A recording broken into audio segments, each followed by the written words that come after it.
Esse texto que nós escolhemos para meditar hoje, que eu havia escolhido para meditar hoje, como toda a palavra de Deus, irmãos, serve para todos os contextos, para todos os momentos, para todas as adversidades, para as alegrias e para as tristezas. Porque as Escrituras, elas não estão presas a um momento, a um tempo. As Escrituras são atemporais.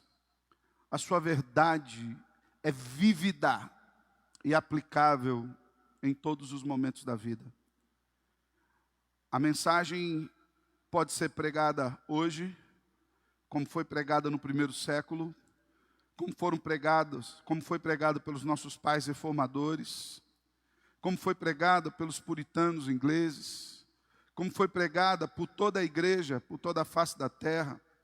E amanhã, quando nós nos formos e o Senhor vier nos levar, ela continuará sendo pregada e a mesma verdade terá o mesmo efeito, que é a palavra de Deus. E eu quero convidar os irmãos a abrirem suas Bíblias em Apocalipse. Apocalipse, capítulo 1. Eu vou ler todo esse texto da palavra do Senhor. Não é muito longo, são 20 versos curtos para a nossa meditação nessa noite. Eu quero falar com os irmãos sobre a maravilhosa visão do Cristo glorificado. Se tem algo que pode me dar esperança hoje, se tem algo que pode te dar esperança hoje, se tem algo que pode nos dar alento e conforto, é a maravilhosa visão do Cristo glorificado. Diz assim o texto das Escrituras Sagradas, Apocalipse capítulo 1, a partir do verso 1, nós vamos ler o capítulo todo.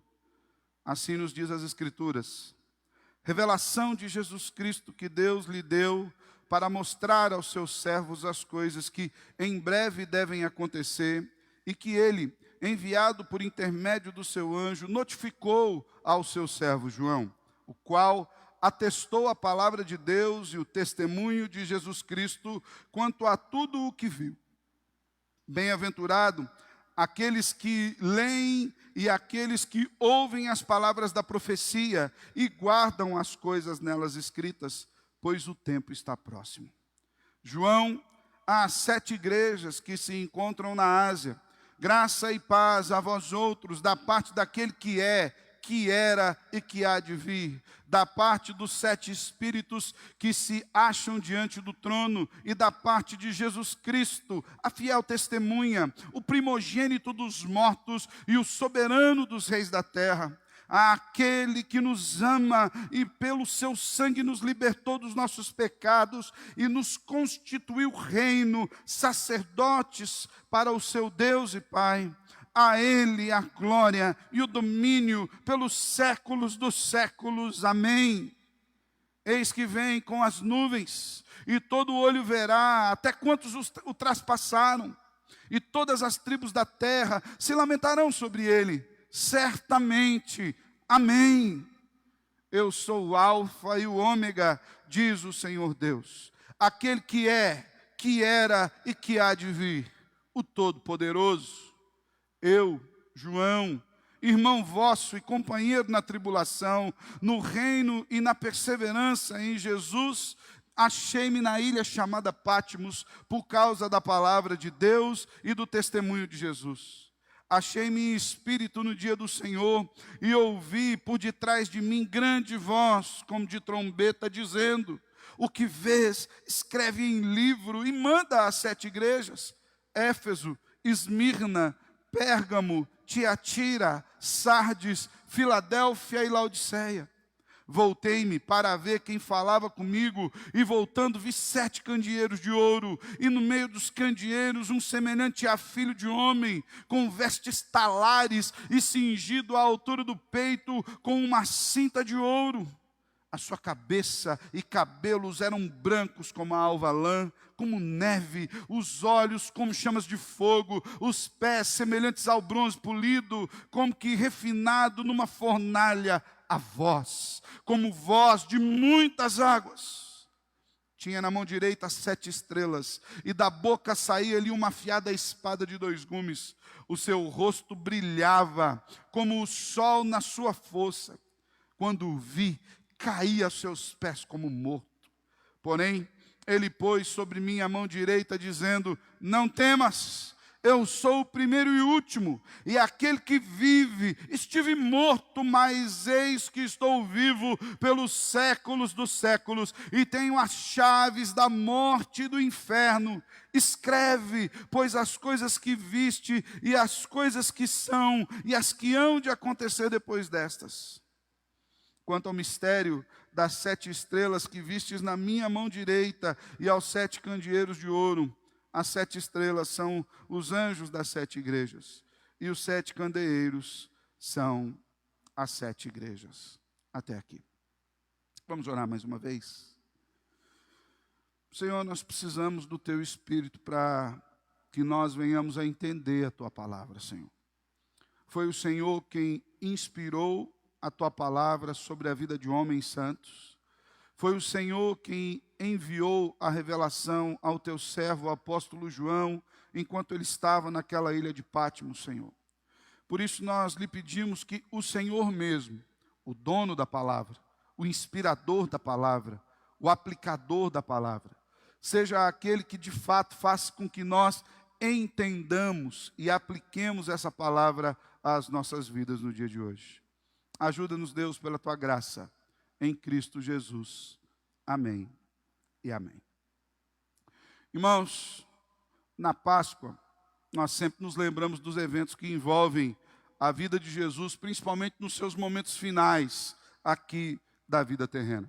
Como cantamos logo no início do culto, nos lembramos do Getsêmani, nos lembramos da última ceia, nos lembramos da traição de Jesus por Judas, lembramos-nos da sua prisão, das acusações falsas feitas sobre ele pelos fariseus e os doutores da lei, lembramos dos julgamentos, tanto de César quanto de Pilatos, lembramos da voz do povo pedindo: solta Barrabás, Pilatos lavando as mãos, os guardas o moendo, a coroa de espinhos, a cruz, a via dolorosa, o Gólgota, sua morte, as trevas ao meio-dia, a entrega do seu corpo a José de Arimateia, o sepultamento, as mulheres indo visitá-lo no domingo pela manhã, a tumba aberta, os anjos no jardim dizendo: ele não está aqui.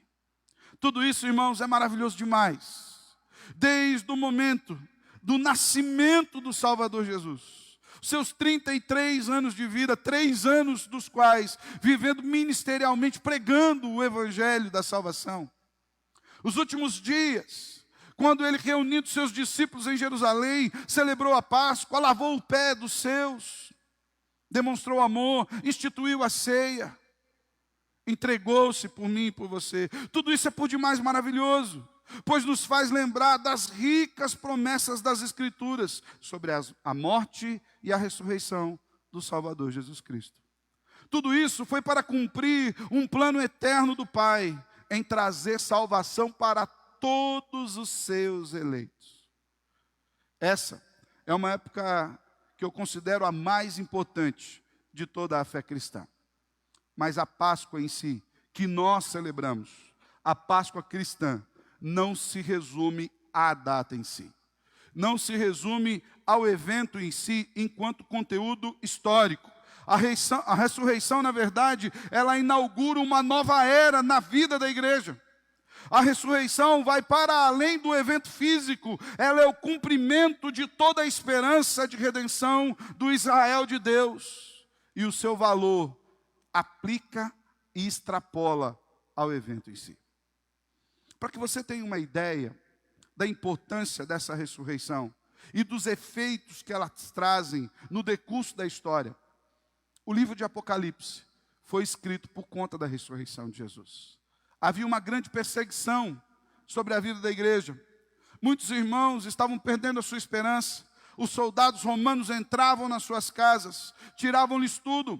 Não eram poucos que perderam família, perderam trabalho, perderam filhos, pais, maridos, esposas. Eram levados para serem martirizados. E é por isso que João recebeu essa revelação do Senhor para nos falar dos efeitos futuros desse Cristo que ressuscitou no domingo pela manhã. Quando nós lemos o livro de Apocalipse, nós não podemos fazê-lo sem entender e observar esse contexto imediato que eu temos falado. Nero subiu ao poder de Roma no ano 54 depois de Cristo. E na sua loucura, 10 anos depois, na sua loucura, ele ateou fogo em 10 dos 14 bairros que havia em Roma. Foram 6 dias e 7 noites de um incêndio intenso. Como os bairros que sobraram foram os habitados pelos judeus e cristãos, houve uma grande e dura perseguição contra os cristãos, porque Nero ateou fogo e culpou aos cristãos que viviam em Roma. Muitos foram, irmãos, enrolados em panos, embebidos em combustível, e foram acesos, ainda vivos, como tochas para iluminar as ruas de Roma. Foram pendurados em postes. Outros tantos vestidos em peles de animais e jogados nas arenas para serem mordidos e mortos por cachorros. Ainda alguns que eram jogados para os leões e os tigres e eram dilacerados. Não foram poucos os que também foram crucificados nessa época, tantos que chegou a faltar madeira em Roma para fazer cruzes. O momento era atroz. A perseguição era cruel. Por volta do ano 67, houve a martirização, o martírio do apóstolo Paulo, sendo degolado sob o Império Romano. Logo após, Pedro é crucificado de cabeça para baixo, e praticamente todos os outros apóstolos foram martirizados em algum canto do Império, sobre as ordens de Nero, que no ano 68 é pressionado pelo Senado, foge e se suicida. Talvez nós pudéssemos imaginar, se a história parasse até por aqui, já era por demais dolorosa. No entanto, no ano 70, Jerusalém é destruída pelo imperador Tito. E no ano 86, sobe ao Império Domiciano, que assume Roma, retomando uma perseguição. Só que agora, ainda pior do que a perseguição de Nero. A perseguição de Domiciano era muito mais cruel. Domiciano tinha requintes de crueldade para com o povo cristão. E é nesse contexto de perseguição, de dor, de luta, de tristeza, de adversidade, de desesperança, de desassossego, de medo, que nós recebemos o livro de Apocalipse. É nesse contexto que nós encontramos o apóstolo João, então pastor em Éfeso, sendo preso por Domiciano na ilha de Patmos. Conta-se algumas histórias, alguns historiadores da época dizem que Domiciano tentou martirizar também o apóstolo João. Levou no meio da arena, pediu para que esquentassem um tacho de óleo ao ponto de fervura, e ali, naquele óleo fervente, Domiciano mandou que afogassem João, que colocassem João, para que ele fosse frito, vivo. E eles colocaram João ali e tiraram, e nada lhe aconteceu. Uma segunda vez, colocaram João e tiraram, e nada lhe aconteceu. Uma terceira vez, novamente fizeram isso com João, e isso causou espanto em todos que ali estavam, porque nada aconteceu com João. Domiciano pensou: preciso me livrar desse homem. Esse homem é perigoso demais, ele não morre. Ele não pega fogo. Não tem jeito.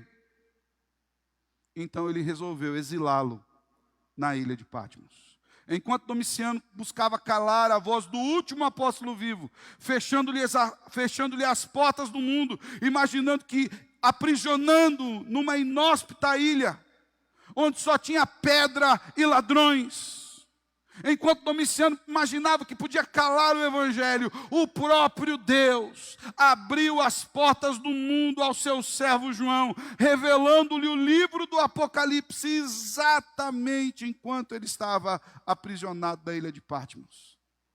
João vê Jesus glorificado, não Cristo humilhado. Percebam, irmãos, que no meio dessa atrocidade toda, no meio de toda essa dor, a visão que Jesus dá a João não é a visão de um Cristo esburdoado na cruz, não é aquela visão daquele homem que foi humilhado, surrado, que foi cuspido e que estava pregado no madeiro. Não, João vê Jesus glorificado.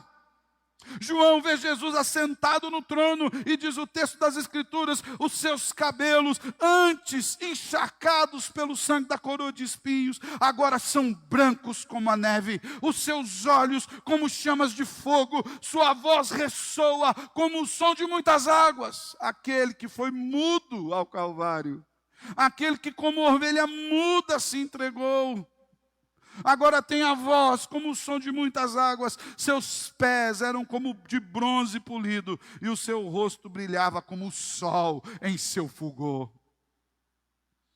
Eu acho lindo, maravilhoso o contraste da revelação de Jesus. Aquele que ao meio-dia no madeiro trouxe o anoitecer, agora aparece com a face, com um brilho tal qual o sol do meio-dia. Esse Jesus vencedor é o Jesus que governa sobre a sua igreja e manifesta esse governo cuidando dos seus, cuidando da sua igreja e direcionando essa carta à sua igreja. Apocalipse, então, é uma revelação do Jesus ressuscitado e glorificado, governando todas as coisas na glória eterna do seu Pai. Diz assim o versículo 1: revelação de Jesus Cristo, que Deus lhe deu para mostrar aos seus servos. É uma revelação de esperança, de fortalecimento da fé. No verso 3, João escreve: bem-aventurados aqueles que leem e aqueles que ouvem as palavras da profecia e guardam as coisas nela escritas, pois o tempo está próximo. Essa é uma visão maravilhosa, irmãos, que traz implicações, trouxe implicações para aqueles dias, gerou esperança no coração daqueles irmãos, que agora iam para o martírio, mas com a certeza da glória eterna, porque o Jesus que havia ressuscitado, havia subido aos céus, e agora estava reinando, glorificado, juntamente com o Pai. E o que eu quero compartilhar com você, hoje em específico, nesse momento de luto e de dor, irmãos, é essa visão maravilhosa do Cristo glorificado. A visão do Cristo glorificado nos apresenta 5 verdades. Eu vou tentar ser bastante rápido. A primeira verdade é que essa visão nos mostra que o Cristo glorificado ama a sua igreja. Não importa qual problema nós enfrentemos, não importa quais lutas venham sobre nós, não importa se a igreja esteja de portas fechadas e você esteja aí na sua casa celebrando ao Senhor. Até porque nada pode parar a igreja de Cristo. A enfermidade, a doença, o Covid, a crise, a adversidade, podem no máximo fechar as portas do templo. Mas a igreja do Senhor é invencível. As portas do inferno não prevalecem contra ela. Ela tem perdurado por todos os séculos e séculos, e ela será glorificada na eternidade com Deus. Nero não pôde, Domiciano não pôde, a perseguição da igreja durante todos os séculos não pôde, as ideologias não puderam, o comunismo não pôde, o ateísmo não pode, absolutamente nada pode contra a igreja do Senhor. Sabe por quê?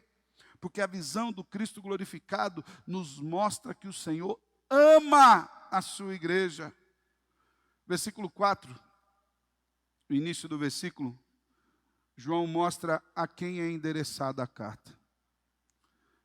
E o Senhor diz para João: escreve, João, escreve aí.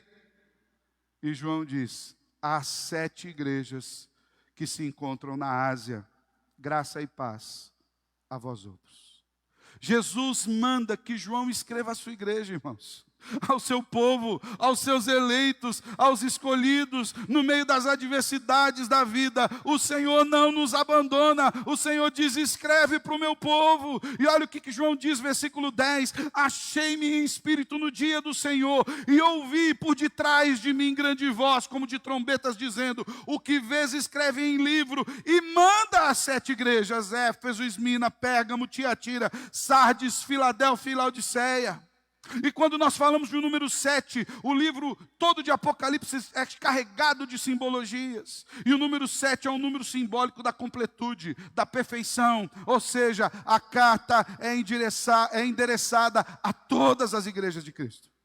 As 7 igrejas representam todas as igrejas de Cristo. As mais teológicas, as menos teológicas, as que têm erros, as que creem em heresias, aquelas que acham que são fracas, aquelas que estão amedrontadas, aquelas que acham que já são ricas demais. Existem essas igrejas dos nossos dias. E essa carta é endereçada a mim e a você, que somos igreja de Cristo.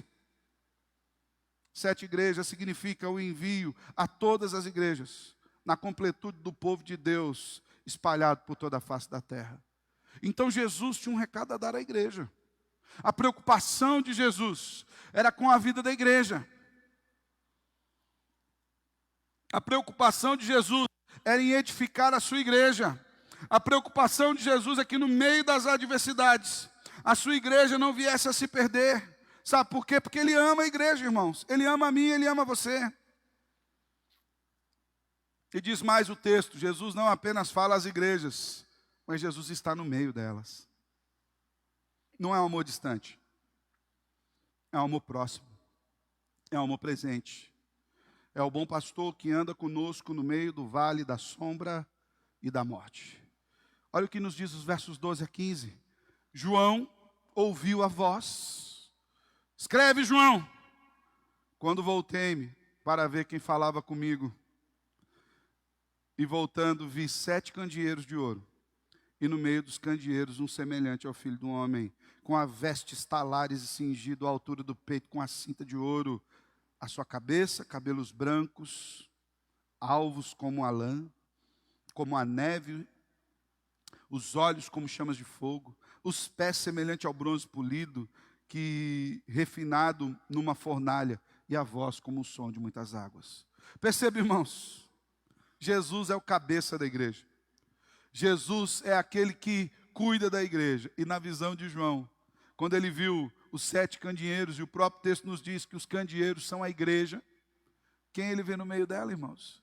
Vê o Salvador. Ele vê Jesus.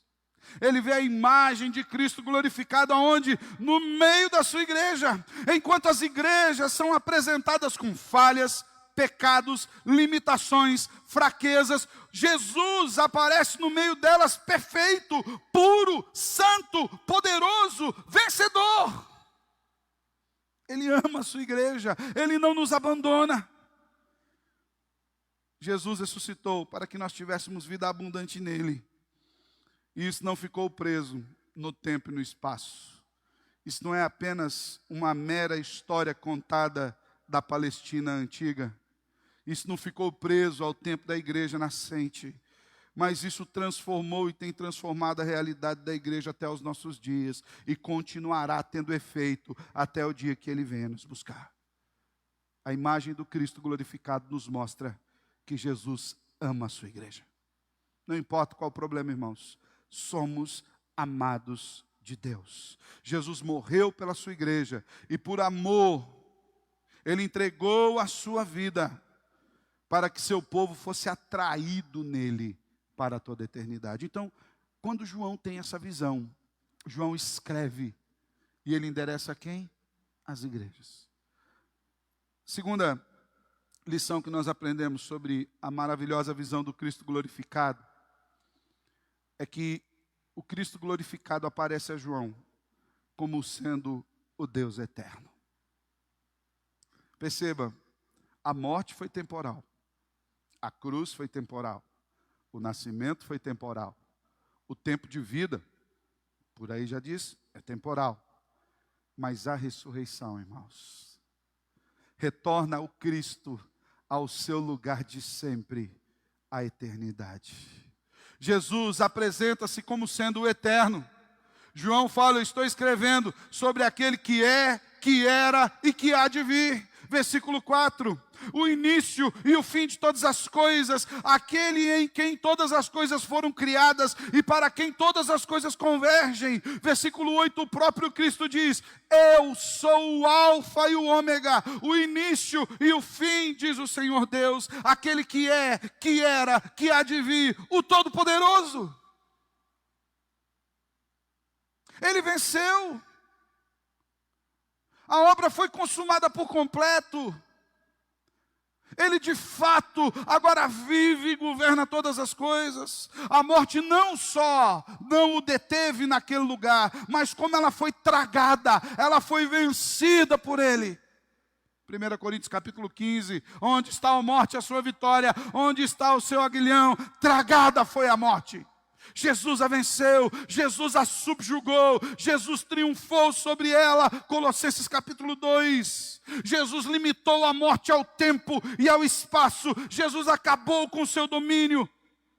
O pastor Márcio muito bem disse, agora há pouco. Hoje à tarde estava conversando com o Lennon. Na verdade, ele me mandou um texto. Pastor, vê esse texto aí para mim. E é exatamente uma das coisas que a gente ia tratar hoje. O texto aqui nos diz, Apocalipse, Jesus é o primogênito entre os mortos.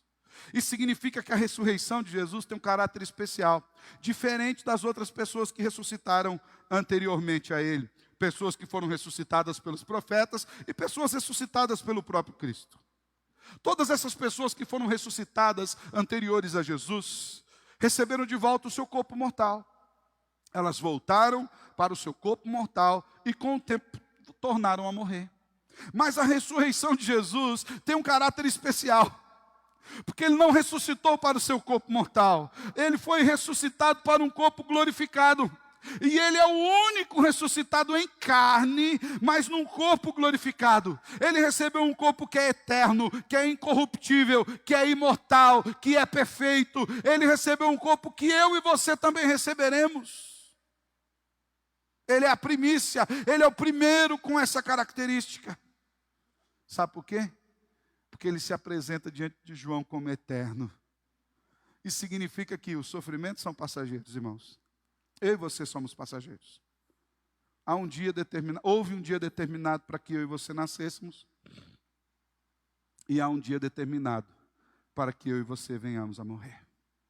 Nós estamos presos ao tempo e ao espaço. Mas João viu o Salvador eterno. O tempo já não tem mais influência sobre ele. Ele está para além da história. Essa visão, irmãos, nos dá esperança. Porque na sua eternidade, Jesus outorgou a mim e a você vida. Ele outorgou a mim e você, seus filhos, a sua igreja, seu povo, a vida eterna. Mostrando que a tumba não o deteve. E que nem tampouco ele foi recebido no céu como um ato de misericórdia de Deus. Pelo contrário, ele foi recebido no céu como Senhor dos céus, eterno como é o Pai eterno, eterno como é o Espírito Santo eterno de Deus. E João apresenta essa visão a mim e a você, para que nós tenhamos esperança. Porque ainda que os nossos sofrimentos temporais, Paulo escreve isso, estou bem certo que os sofrimentos do tempo presente não podem ser comparados com a glória que há de vir. Sabe por quê? O sofrimento é temporal, mas a glória é eterna. A visão do Cristo glorificado e da sua eternidade é a garantia da nossa esperança de morada eterna nos céus.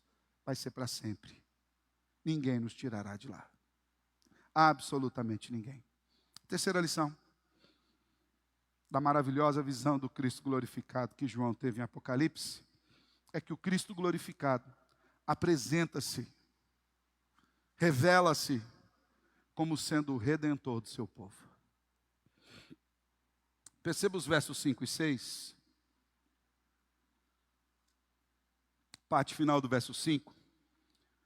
Se você for olhar aí na sua Bíblia, você vai perceber que a partir do verso 4, João faz uma dedicatória. João começa a dedicar a sua carta. Dedica em primeiro lugar à igreja. Então estou direcionando à igreja. Mas ele direciona a carta de maneira curiosa também a Jesus. Só que enquanto a carta chega para a igreja de maneira instrutiva, onde eu e você recebemos instrução das Escrituras para fortalecer a nossa alma, quando ela é direcionada ao Senhor, ela é uma doxologia, ela é um cântico de louvor. E João diz assim: aquele que nos ama e pelo seu sangue nos libertou dos nossos pecados e nos constituiu reino, sacerdotes para seu Deus e Pai, a Ele glória e o domínio pelos séculos dos séculos. Amém. João, quando ele fala da obra de Cristo, ele fala com uma atitude de louvor, uma adoração. João, na sua dedicatória da carta, tanto aponta para a igreja, como sendo alvo do amor e do cuidado de Cristo Jesus, mas também aponta para Cristo na sua obra, como sendo digno de receber o louvor por conta da obra feita. Jesus disse na cruz: está consumado, acabou, está tudo pago. Senhor, tudo foi resolvido. Experimentou da morte por mim e por você. E Deus o Pai o ressuscitou dentre os mortos. Ele apareceu por um período de tempo aqui aos seus discípulos. Depois de 40 dias, subiu aos céus. E quando ele se apresenta a João, quando ele diz: João, escreve para a igreja, ele diz assim: o Redentor vive. Manda um recado para o meu povo, João, o Redentor vive. Manda um recado para a igreja. Manda o mesmo recado que Jó tinha guardado no seu coração anos e anos atrás. Eu sei que o meu Redentor vive. O apóstolo afirma que Jesus deve ser louvado exatamente pela sua obra de redenção. Perceba, ele nos ama, ele nos libertou dos nossos pecados, ele nos constituiu reino, ou seja, agora vivemos debaixo da égide do Pai, vivendo no reino do amor eterno, do Deus eterno. Lembra? Ele nos tirou do império das trevas e nos transportou para o reino do Filho do seu amor. Diz mais, ele nos constituiu como sacerdotes, de tal forma que agora nós temos acesso direto à presença de Deus. Não precisamos mais de intercessores. O nosso único intercessor é Cristo Jesus. O homem veio em carne, abriu e inaugurou o caminho para que eu e você tivéssemos livre acesso ao Pai. Isso é redenção, irmãos. Ele nos aproximou de si, nos reconciliou com o Pai. E ele diz a João: escreve, o Cristo glorificado, o Salvador, o Redentor do seu povo está vivo. João afirma que essa maravilhosa obra de Cristo deve levar-nos a louvá-lo por toda a eternidade. Aquele que vive e reina, aquele que nos ama, que nos libertou. A Ele, glória, domínio pelos séculos dos séculos. Amém. Que assim seja. A glorificação de Cristo é a garantia de que essa obra será de fato consumada. Sabe onde, irmãos? Em mim e em você. Não acabou na cruz, não acabou no túmulo vazio. Hoje pela manhã o pastor Marcos pregava. Hoje eu estou chamando ele de Marcos, né? O tempo todo, já chamei ele de Marquinhos 2 vezes aqui. Pode preparar para o meme, vem meme aí, né? Hoje pela manhã o pastor Márcio pregou sobre o Senhor, animando o coração daqueles homens que estavam fugindo de Jerusalém para Emaús. E a palavra os animou. Sabe por quê? Eles achavam que tinha acabado, a tumba vazia tinha prendido o Salvador. E o Salvador aparece para eles dizendo: olha, tudo que aconteceu era para cumprir o que estava escrito. E depois se revelou a eles. Aqui mais uma vez o Salvador se revela a João, dizendo: o Redentor vive, está glorificado, e continue glorificando a Ele. Quarta lição que nós aprendemos nessa visão maravilhosa do Cristo glorificado, é que o Cristo glorificado, guarda isso no seu coração, o Cristo glorificado voltará para nos buscar. Aquela obra na cruz do Calvário não foi um adeus, foi um até breve. Jesus diz isso, eu vou preparar lugar, eu vou voltar. Eu vou voltar para buscá-los para mim. E no versículo 7, olha o que Jesus diz para João. Escreve aí, João: eis que vem com as nuvens, e todo olho verá, até quantos o traspassaram. Ele voltará, ele vem. Isso é uma certeza, isso não é uma utopia, irmãos. Isso não é uma utopia, isso não é uma esperança vazia, isso não é coisa para ser uma muleta de crente, de maneira alguma. Isso é certeza absoluta. Isso é uma profecia bíblica, uma das poucas que ainda se faltam para cumprir. Jesus voltará. Irmãos, porque Jesus venceu a morte e está glorificado com o Pai nos céus, nós podemos ter esperança de que Ele virá, buscará a mim e a você, nos chamará pelo nome. E no ouvir da trombeta nós ouviremos o nosso nome sendo chamado e subiremos com Ele. E se porventura, desse espaço de tempo até a sua vinda, Ele já tiver nos recolhido para si, os nossos corpos ressuscitarão em glória. Receberemos novos corpos com novos nomes. E reinaremos glorificados, com o Salvador glorificado para toda a eternidade. O Cristo glorificado, o mesmo que foi esburdoado na cruz, que foi para aquela tumba fria de José de Arimateia, o mesmo do qual os anjos testemunharam que Ele não está aqui, o mesmo que depois apareceu aos discípulos na casa, o mesmo que disse para Tomé: toca aqui, Tomé. O mesmo voltará para nos buscar e não tardará. Maranata, vem Jesus, vem buscar o teu povo. Essa é uma visão de esperança, irmãos. É uma visão de certeza de que, da mesma forma que a tumba não pôde prender o nosso Salvador, ela também nos prenderá. Sabe por quê? Porque Ele voltará para nos buscar, seja em vida, seja depois da morte. Isso é uma certeza. Há um ditado que até mesmo os crentes acabam usando, que diz que no mundo nós só temos uma certeza, que é a certeza da morte. Pois eu quero colocar uma interrogação nessa certeza. Das maiores possíveis. Por quê? Primeiro, porque o Senhor pode voltar a qualquer momento. E os vivos ressuscitarão com Ele. Aqui mesmo, passagem direta. E os mortos não ficarão no túmulo. Sabe qual que é a nossa única certeza como cristãos? É que o Senhor voltará. Essa é a única certeza. Ele de fato voltará. Esse evento não pode ser mudado na história, porque está predeterminado desde antes da fundação do mundo. Ele voltará. E João traz essa garantia a mim e a você. Quinta e última lição que nós podemos aprender da maravilhosa visão do Cristo glorificado é que o Cristo glorificado é o vitorioso Senhor. Ele venceu. Aleluia. Ele venceu. Verso 18 diz: aquele que vive, estive morto, mas eis que eu estou vivo, pelos séculos dos séculos, e mais, eu tenho as chaves da morte e do inferno, elas estão nas minhas mãos.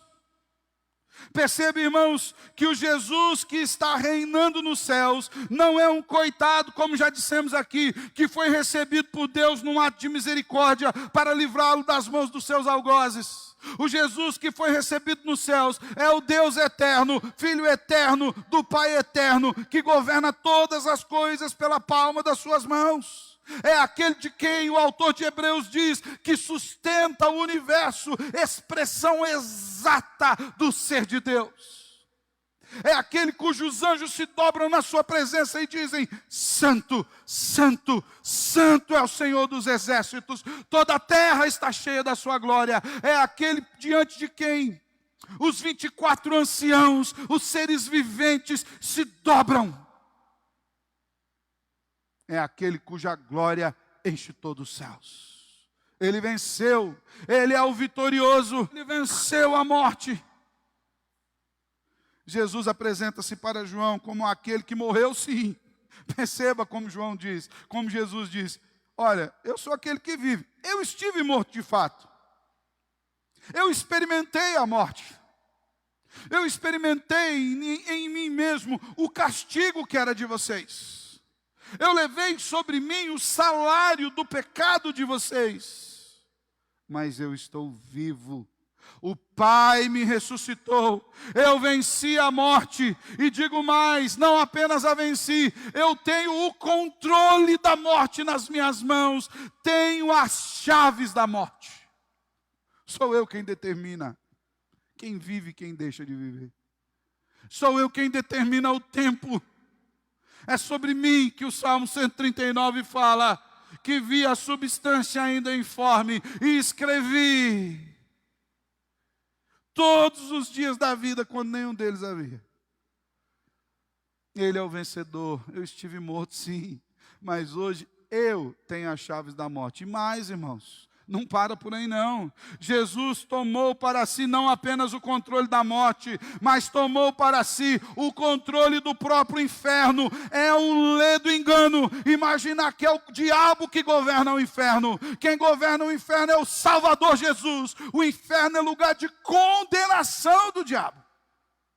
Ele não tem poder sobre o inferno. Ele é quem, Jesus é quem o governa. É Ele quem determina o que acontece ali. E isso está nas Escrituras. Tenho as chaves da morte e do inferno. Não há um centímetro quadrado, uma polegada quadrada do universo, das coisas visíveis e invisíveis, como dizia Abraham Kuyper, que o Senhor Jesus não diga, é meu. Totalmente meu. Eu governo sobre tudo isso. Está tudo debaixo do escabelo dos meus pés. O inferno não é controlado pelo diabo, não, irmãos. Antes, ele é o lugar onde o diabo será condenado, juntamente com todos os seus anjos, juntamente com todos os que vivem impiamente e não se submetem ao governo de Cristo Jesus aqui na terra. O inferno é o inferno de Deus. E não se assuste com isso. Ele tem o governo de lá. Não há uma luta entre Deus e o diabo. Não há essa luta. Deus é o Todo-Poderoso. O diabo é apenas um anjo caído. Ele tem mais poder que eu e que você. Sem dúvida. Mas ele não tem poder. Zero diante do eterno Deus e Salvador. Jesus se apresenta para João como o grande vitorioso. João, os irmãos estão morrendo, sendo perseguidos. Muitas vezes eles olham, e a representação do Apocalipse é que Nero era a primeira besta, e a segunda besta do Apocalipse era Domiciano. E João diz, olha, a segunda era pior do que a primeira. E eles falavam, isso aqui é uma obra do diabo. E Jesus diz, pode falar que eu venci a morte e o diabo, está tudo na minha mão. Não há poder que ninguém tenha sobre a vida da igreja que não seja dado pelo Senhor da igreja. Então, se a igreja está fechada, o templo está fechado nesse momento, é porque o eterno Salvador acha que isso aqui é o melhor para nós nesse momento. Ele não saiu do controle, irmãos. Não pegou Deus desprevenido. Não aconteceu lá na China o Covid e Deus falou, ai, e agora o Covid? Tudo está determinado pelas suas mãos. Jesus tem a chave do tempo, da morte, da vida e do inferno. Então, meus irmãos, o Jesus em que nós cremos, ao qual servimos, não está morto, preso na tumba fria de Jerusalém. Está vivo, reinando sobre os céus e sobre a terra, sustentando todo o universo com as suas mãos, cuidando daqueles que são seus, assentado à destra de Deus Pai Todo-Poderoso, de onde voltará para julgar os vivos, para julgar os mortos e consumar a sua obra da redenção, nos levando para si. Isso é esperança, irmãos. Isso que João escreveu para aquela igreja. Essa maravilhosa visão de Jesus Cristo glorificado é o que nos dá esperança. É por isso que a ordem foi dada para João. Escreve, pois as coisas que viste, e as que são, e as que hão de acontecer depois dessas. Jesus está dizendo assim, fiquem tranquilos, o futuro está nas minhas mãos. E o futuro está nas minhas mãos não é porque contaram para mim, é porque eu fiz o futuro. Ele não existe para vocês, mas eu desenhei caprichosamente em riqueza de detalhes. João escreve a sua revelação, para que a sua revelação, por intermédio dela, nós tenhamos firme fundamento para a nossa esperança e vejamos a concretização da nossa salvação pelos olhos da fé. Assim, meus irmãos, para a gente terminar, nós podemos perceber que a ressurreição de Jesus é muito mais do que um evento histórico importante, e ele é importante. A ressurreição de Jesus é o fundamento para toda a nossa vida aqui e para toda a nossa esperança futura. É por isso que ele aparece a João, não apenas ressurreto, mas glorificado, e diz: escreve. João, escreve. Eu estou governando todas as coisas. 5 lições aprendemos hoje sobre a maravilhosa visão do Cristo glorificado. A primeira: o Cristo glorificado ama a sua igreja. Esquece isso não, irmão. Não importa qual problema você esteja enfrentando, o Senhor te ama. Ele cuida de você. Ele é o bom pastor que está conosco todos os momentos. Segunda lição: o Cristo glorificado governa a eternidade. Ele é eterno, tal qual o Pai, Deus eterno. Não há nada que fuja do seu controle. Terceira lição: o Cristo glorificado é o redentor do seu povo. É aquele que nos ama e nos libertou do pecado e das garras do inimigo e do inferno. Quarta lição: o Cristo glorificado voltará para nos buscar. Aleluia, Maranata. Que essa mensagem encha-nos de esperança. Ele voltará. Quinta lição: o Cristo glorificado é o nosso vitorioso Senhor. Tem nas suas mãos a chave da morte e do inferno. Nada pode pará-lo, nada pode detê-lo, nada pode contra ele, porque ele é o dono da igreja. Que o Senhor nos fortaleça a fé. Que o Senhor, através dessa visão do Cristo glorificado, fundamente fortaleça os nossos corações em Jesus, para que nós vivamos aqui, esperançosos e firmes, na certeza de que o nosso Jesus vive e reina sobre os céus, e em breve Ele voltará, para nos buscar para si. Aleluia. Amém. Feche os teus olhos. Quero orar com você.